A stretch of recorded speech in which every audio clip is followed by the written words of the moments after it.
Alright, let's go through the tree panel area under the CanopyCode ribbon. First, we're going to set up a project to do some testing with. I'm going to import a 25 tree file. It has specimen trees in it. We have specimen tree thresholds also identified. So those are the 25 trees. We got the specimen tree criteria here. I'm going to set the LOD. After each time I click, I press enter. To the LOD, the property line, now I'm doing the right of way, I'm selecting both and then pressing enter. And hit analyze to get those trees underway. They're added. Let's say we forgot some trees now, so we're going to add a tree marker. That's tree. You can keep on adding trees if you want to. I'm going to go ahead and delete these. We're just going to add one tree with this tree marker. I'm going to call it T26. We're going to go into edit tree data, add tree. We're going to make this just be T26, not with a 0. White oak.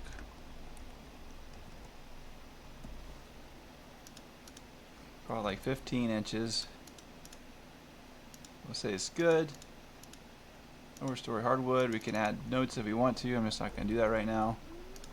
And hit save. And say it says you have modified one tree and added one tree. Now I'm going to place tree on marker. Select this marker because we added it. I'm going to keep it visible for now because we're going to add more markers later. It added the tree. I'm going to hit analyze to get it to be a part of the new analyze of it and analysis. Alright, we've got it. It's added tree data. It's already added in there. Now the next thing we can do is just add a tree manually. Add tree manually. Click here. You can do OSnap if you want to, or just click the middle somewhere. Bottom it says what do you want the tree to be called. Let's call it T27. Enter. Let's make it be 20 inches. And we're going to say what else do you want? You want more information to extend it? Let's say yes. Let's add some more information. Let's add another white oak. Let's keep this easy on us.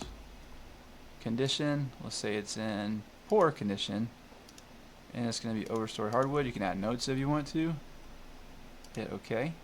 There we go. It added the tree. Hit analyze to add it to the analyzed data. And now it's a PDI because it's in poor condition. Let's look through here. What else can we add?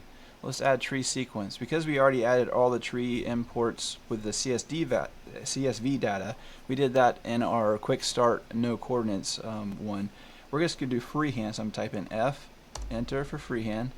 And then it asks where do I want to start the number. I want it to start at 28. So I hit 28.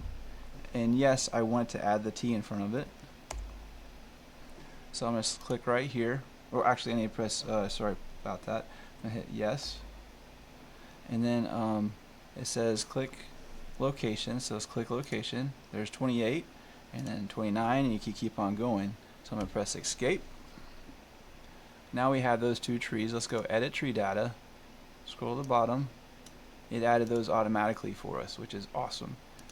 We're just going to call all these white oaks. It's going to be a white oak forest. Keep it easy. And we can just put in whatever information we want. 10, 20. We already did 20. Let's do like 30. We're going to say these are fair. And this one's excellent. So overstory hardwood. Hit save changes. Yes, we'll update it. Now we're going to place a tree on the marker. We want to keep it visible so we can add more. And hit analyze. So they are added. And every time when we had a table too, let's add a table.